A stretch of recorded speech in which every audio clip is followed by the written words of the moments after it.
आज है 26 नवंबर 2025 दिन बुधवार। Welcome back to clean news UP. चलिए देखते हैं उत्तर प्रदेश की 25 फटाफट बड़ी खबरों को। रबी सीजन की तैयारी तेज, सब्सिडी बीज 30 नवंबर तक। उत्तर प्रदेश में रबी सीजन 2025-26 की तैयारियां जोर पकड़ चुकी हैं। कृषि मंत्री सूर्य प्रताप शाही ने बताया कि सरकार किसानों को समय पर गुणवत्तापूर्ण और प्रमाणित बीज अनुदानित दरों पर उपलब्ध करा रही है। उन्होंने किसानों से 30 नवंबर तक नजदीकी सरकारी केंद्रों से बीज लेने की अपील की। वहीं किसानों के लिए एक और राहत केंद्र सरकार ने जलभराव और जंगली जानवरों से फसल नुकसान को प्रधानमंत्री फसल बीमा योजना में शामिल किया है। 15 दिसंबर को बदलेगी मोबाइल की दुनिया। इसरो लॉन्च करेगा ब्लूबर्ड 6, स्पेस से सीधे मिलेगा नेटवर्क। 15 दिसंबर मोबाइल तकनीक के इतिहास में एक बड़ा दिन बनने जा रहा है। इसरो LVM-3 रॉकेट के जरिए ब्लूबर्ड 6 सैटेलाइट को लॉन्च करने जा रहा है, जो दुनिया में पहली बार किसी भी सामान्य स्मार्टफोन पर सीधे स्पेस से सेलुलर नेटवर्क उपलब्ध कराने में सक्षम होगा। अमेरिकी कंपनी AST स्पेस मोबाइल के द्वारा विकसित ये satellite space based cellular broadband network पर नया युग शुरू करेगा। बिना टावर, बिना नेटवर्क बाधा अब दूरस्थ इलाकों में भी सीधे अंतरिक्ष से मोबाइल सिग्नल और इंटरनेट मिल सकेगा। बुजुर्गों के लिए बड़ी राहत, पोस्टमैन घर पर ही बनाएंगे जीवन प्रमाण पत्र। नोएडा में डाक विभाग ने बुजुर्ग पेंशनर्स के लिए बेहद उपयोगी सुविधा शुरू कर दी है। अब चलने फिरने में असमर्थ वरिष्ठ नागरिकों को कोषागार या बैंक जाने की जरूरत नहीं होगी। पोस्टमैन स्वयं घर पहुंचकर बायोमेट्रिक डिवाइस से उनका जीवन प्रमाण पत्र तैयार करेंगे। इस सेवा के लिए मात्र 70 रुपए का शुल्क तय किया गया है। प्रमाण पत्र ऑनलाइन उपलब्ध होगा, जिससे प्रक्रिया और भी आसान हो जाएगी। यूपी के जिले में 100 पार्कों में ओपन जिम, 17 स्कूल होंगे नए रूप में, 49 करोड़ के विकास कार्यों की तैयारी। उत्तर प्रदेश के जिले में शहरवासियों के लिए बड़ी पहल शुरू होने जा रही है। नगर निगम 100 पार्कों में ओपन जिम लगाने और उन्हें आधुनिक सुविधाओं से लैस करने की तैयारी कर रहा है, ताकि लोग सुरक्षित और स्वस्थ वातावरण में व्यायाम कर सकें। साथ ही 17 स्कूल के कायाकल्प का रोड मैप भी तैयार कर लिया गया। महापौर हरिकांत अहलूवालिया और नगर आयुक्त सौरभ गंगवार की बैठक में कुल 49 करोड़ रुपए के विकास कार्यों के प्रस्तावों पर सहमति बनी है। यूपी में आयुष्मान कार्ड पर बड़ा अपडेट। उत्तर प्रदेश में आयुष्मान भारत योजना को लेकर बड़ा अपडेट सामने आ गया है। 25 नवंबर से 25 दिसंबर तक के 1 महीने का विशेष अभियान चलाया जा रहा है, जिसमें उन पात्र परिवारों को आयुष्मान कार्ड दिलाए जाएंगे जो अब तक योजना से वंचित हैं। खास बात यह है कि 70 वर्ष और उससे अधिक आयु के वरिष्ठ नागरिकों के आयुष्मान वय वंदना कार्ड भी इसी अभियान के तहत बनाए जाएंगे। कार्ड निर्माण में स्वास्थ्य विभाग के साथ नगर विकास, पंचायती राज, ग्राम विकास, ICDS, खाद्य और रसद और शिक्षा विभाग भी सहयोग करेंगे। कार्यवाहक हेडमास्टर को मिलेगा पूरा वेतनमान। हाईकोर्ट ने कैट का फैसला पलटा। इलाहाबाद हाईकोर्ट ने कार्यवाहक हेडमास्टर के रूप में सेवाएं दे रहे TGT प्रवक्ता के पक्ष में बड़ा फैसला सुनाया। कोर्ट ने माना कि कार्यवाहक पद पर कार्य करने के दौरान शिक्षक नियमित हेडमास्टर के वेतनमान के हकदार हैं। अदालत ने सेंट्रल रेलवे को आदेश दिया कि याची उमाकांत पांडे को उनकी सेवा अवधि का पूरा हेडमास्टर वेतनमान 6% वार्षिक ब्याज सहित दिया जाए। सैफई की शाही शादी से अयोध्या तक सियासी हलचल। अखिलेश के संकेत भरे पोस्ट ने बढ़ाई चर्चा। इटावा के सैफई में समाजवादी पार्टी अध्यक्ष अखिलेश यादव के चचेरे भाई आर्यन यादव की शाही शादी में रंगारंग समारोह देखने को मिला। लद्दाख की सेरिंग ने आर्यन को जयमाला पहनाई और दोनों परिवारों के साथ हजारों लोग इस भव्य आयोजन के साक्षी बने। इस बीच अयोध्या में राम मंदिर के मुख्य शिखर पर ध्वजारोहण के दौरान अखिलेश यादव के सोशल मीडिया पोस्ट ने सियासी चर्चा तेज कर दी। उन्होंने इटावा में बन रहे श्री केदारेश्वर महादेव मंदिर का उल्लेख करते हुए संकल्प पूर्ण करने के संकेत भी दिए, जिससे राजनीतिक हलचल और भी बढ़ गई। विधुना में यूपी 112 का जन जागरूकता अभियान। 3 प्रमुख स्थानों पर लोगों को सुरक्षा सेवाओं से जोड़ा। यूपी पुलिस की आपातकालीन सेवा यूपी 112 ने विधुना तहसील क्षेत्र में व्यापक जन जागरूकता अभियान चलाया। जन जागरूकता की बात जन जन के साथ थीम पर आयोजित इस कार्यक्रम का उद्देश्य लोगों को त्वरित, विश्वसनीय और तकनीक आधारित सुरक्षा सेवाओं से जोड़ना था। पुलिस महानिदेशक यूपी 112 के निर्देश और SP व ASP के पर्यवेक्षण में यह अभियान विधुना, बेला और कुदरकोट के 3 प्रमुख स्थानों पर चरणबद्ध तरीके से आयोजित हुआ।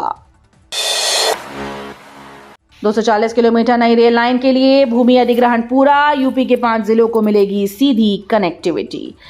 उत्तर प्रदेश के तराई क्षेत्र के लिए बड़ी खुशखबरी है। केंद्र सरकार की महत्वाकांक्षी 240 किलोमीटर लंबी खलीलाबाद बहराइच रेल लाइन परियोजना अब तेजी पकड़ने जा रही है, क्योंकि इसका भूमि अधिग्रहण कार्य पूर्ण हो चुका है। इस लाइन से श्रावस्ती पहली बार सीधे रेल मार्ग से जुड़ेगा, जिससे पर्यटन और स्थानीय विकास को बड़ा बढ़ावा मिलेगा।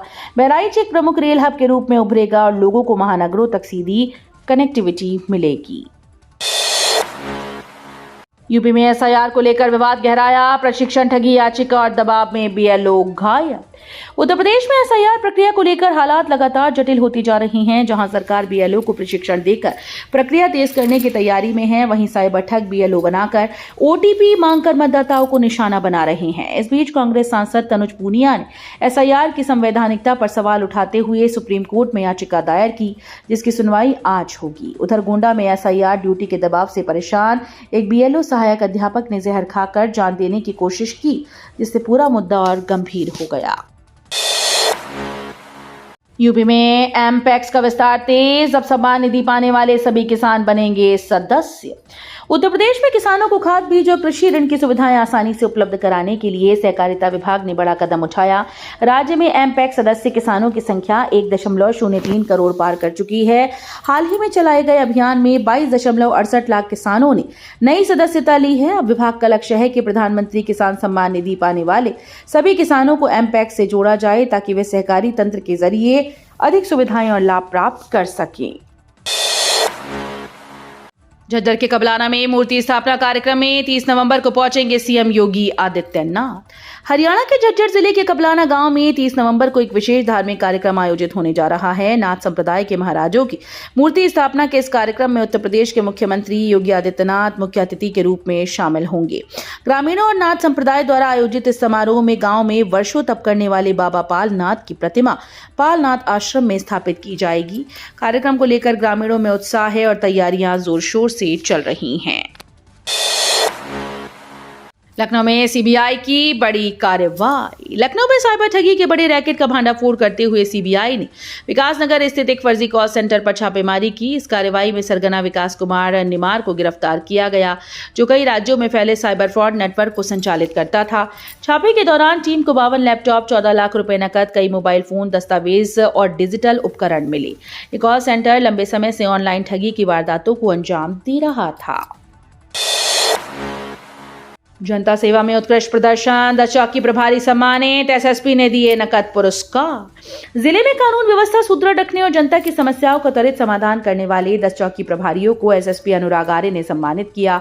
अक्टूबर 2025 की मूल्यांकन प्रणाली के आधार पर चयनित अधिकारियों को नकद पुरस्कार प्रदान किया गया। इसमें सैटेलाइट चौकी प्रभारी विनय बहादुर सिंह, मलूकपुर के राहुल कुमार और नकटिया के रोहित तोमर को 1500 रुपए का पुरस्कार मिला। ये सम्मान पुलिसकर्मियों के मनोबल को बढ़ाने और सेवा सुधार को प्रोत्साहित करने की दिशा में महत्वपूर्ण कदम माना जा रहा है। लखनऊ मॉल में मिली धमकी भरी चिट्ठी से अलर्ट। यूपी के स्कूल और प्रमुख स्थानों पर सुरक्षा कड़ी। लखनऊ के एक प्रमुख शॉपिंग मॉल में धमकी भरी चिट्ठी मिलने से सुरक्षा एजेंसीज में हड़कंप मच गया। हाथ से लिखे इस पत्र में यूपी के स्कूल सहित कई स्थानों पर बम धमाके करने की बात कही गई थी। दिल्ली में हाल ही में हुए कार ब्लास्ट के बाद पुलिस पहले से ही सतर्क थी, इसलिए इस नई धमकी के बाद सुरक्षा की समीक्षा करते हुए पूरे प्रदेश में व्यवस्था और सख्त कर दी गई। मॉल की सुरक्षा बढ़ा दी गई और पुलिस ने जांच शुरू कर दी। यूपी बार काउंसिल चुनाव की हलचल तेज। रामपुर में गूंजी वकीलों की 2 बड़ी मांगे। यूपी बार काउंसिल चुनाव की तैयारियों ने अब रफ्तार पकड़ ली। रामपुर में चुनाव प्रचार के दौरान अधिवक्ताओं ने अपनी 2 अहम मांगों को जोरदार तरीके से उठाया। एडवोकेट प्रोटेक्शन एक्ट लागू करने और जिले में हाईकोर्ट की बेंच स्थापित करने की मांग की। जनवरी 2026 के आखिर में होने वाले चुनाव को देखते हुए संभावित उम्मीदवारों ने भी प्रचार तेज कर दिया। इस कड़ी में बार काउंसिल ऑफ यूपी के सदस्य और पूर्व चेयरमैन शीश मेहरोत्रा ने रामपुर पहुंचकर वकीलों से मुलाकात की और उनकी समस्याएं सुनी। कैंसर पीड़िता शिक्षिका का ट्रांसफर रोकने पर हाईकोर्ट सख्त। बेसिक शिक्षा सचिव को तलब। इलाहाबाद हाईकोर्ट ने ब्रेस्ट कैंसर से पीड़ित एक सहायक अध्यापिका का ट्रांसफर न देने पर कड़ा रुख अपनाया। अदालत ने पिछले सप्ताह यूपी बेसिक शिक्षा बोर्ड के सचिव को तलब किया। जस्टिस प्रकाश पाड़िया की बेंच ने सचिव के द्वारा दिए गए व्यक्तिगत हलफनामे पर नाराजगी जताते हुए कहा कि तकनीकी आधार पर ट्रांसफर याचिका को खारिज करना अस्वीकार्य है। कोर्ट ने स्पष्ट किया कि गंभीर बीमारी से जूझ रही शिक्षिका के मामले में मानवीय दृष्टिकोण अपनाना जरूरी है। गुरु तेग बहादुर के शहीदी दिवस पर सीएम योगी का संदेश, धर्म रक्षा और एकता का प्रतीक उनका बलिदान। लखनऊ में आयोजित गुरु तेग बहादुर के 350वें शहीदी दिवस समारोह में मुख्यमंत्री योगी आदित्यनाथ ने गुरु तेग बहादुर के अद्वितीय बलिदान को नमन किया। उन्होंने कहा कि गुरु तेग बहादुर ने धर्म की रक्षा के लिए अपना शीश न्यौछावर कर देश को समर्पण और त्याग का संदेश दिया। उनके बलिदान ने राष्ट्र की एकता और अखंडता को मजबूत किया है। सीएम योगी ने गुरु ग्रंथ साहिब के आगे मत्था टेकते हुए कहा कि सिख गुरुओं की दृढ़ता ने आक्रांताओं के मंसूबे नाकाम किए हैं। कानपुर को पीछे छोड़ प्रयागराज जंक्शन बना नंबर 1, 551 करोड़ की रिकॉर्ड कमाई। उत्तर मध्य रेलवे के तहत प्रयागराज जंक्शन ने कमाई के मामले में नया इतिहास रच दिया। स्टेशन ने 551 करोड़ रुपए की आय दर्ज करते हुए कानपुर सेंट्रल को पछाड़ दिया, जो इस बार 488 करोड़ रुपए पर सिमट गया। प्रयागराज जंक्शन ने पिछले वर्ष की तुलना में 140 करोड़ रुपए की अतिरिक्त कमाई कर अपनी सर्वोच्च स्थिति को और भी मजबूत किया। ये उपलब्धि न सिर्फ प्रयागराज के लिए बल्कि पूरे उत्तर मध्य रेलवे के लिए एक बड़ा मील का पत्थर मानी जा रही है। यूपी में छात्रवृत्ति की नई समय सारणी जारी, 6 दिसंबर तक आवेदन का मौका। उत्तर प्रदेश में छात्रवृत्ति और शुल्क प्रतिपूर्ति योजना को लेकर बड़ा अपडेट सामने आया। समाज कल्याण विभाग ने सत्र 2025-26 के लिए संशोधित समय सारणी जारी कर दी। अब कक्षा 9, 10 और 11-12 के छात्र छात्राएं 6 दिसंबर तक ऑनलाइन आवेदन कर सकते हैं। सभी मान्यता प्राप्त विद्यालयों के द्वारा मास्टर डेटा लॉक करने की प्रक्रिया 25 नवंबर से शुरू होकर 1 दिसंबर तक चलेगी। इसके बाद जिला विद्यालय निरीक्षक 8 दिसंबर तक आवेदन सत्यापित करेंगे।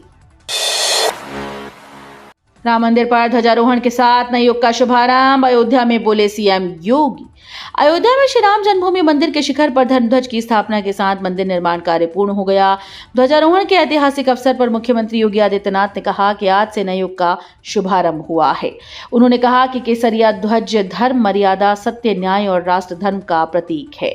समारोह में सीएम योगी ने प्रधानमंत्री नरेंद्र मोदी और संघ प्रमुख मोहन भागवत का स्वागत भी किया। ज्ञान की गौरव गाथा का 105वां अध्याय, लखनऊ विश्वविद्यालय का स्थापना दिवस समारोह। लखनऊ विश्वविद्यालय अपनी समृद्ध विरासत और शैक्षणिक उत्कृष्टता के 105वें वर्ष में प्रवेश कर गया। 150 वर्षों से अधिक पुराने इतिहास और सांस्कृतिक गरिमा के लिए पहचाना जाने वाला ये विश्वविद्यालय मालवीय सभागार में स्थापना दिवस के भव्य आयोजन का साक्षी बना। समारोह में विश्वविद्यालय की उपलब्धियों का सम्मान किया गया और पूर्व छात्रों, शिक्षकों व वर्तमान विद्यार्थियों ने बड़ी संख्या में भाग लिया। बरेली में आरएफ की फाइक एनक्लेव पर गिर सकता है बुलडोजर, प्रशासन की तैयारी तेज।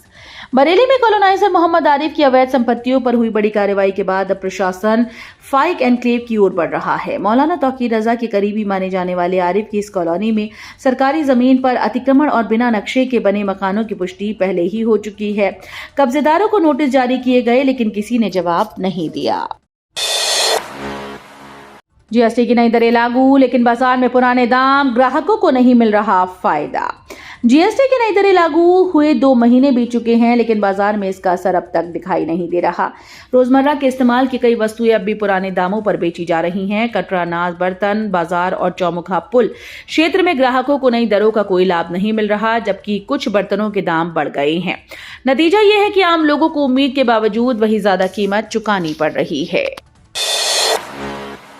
बजाज ऑटो का बड़ा दांव, 2 साल की रिसर्च के बाद लॉन्च होगा super stable e rickshaw Ricky. Bharat के तेजी से बढ़ते ई रिक्शा बाजार में अब बजाज ऑटो अपनी मजबूत एंट्री करने जा रहा है। 2 साल की रिसर्च और इंजीनियरिंग के बाद कंपनी 26 नवंबर को अपना पहला super stable electric rickshaw Ricky launch करेगी।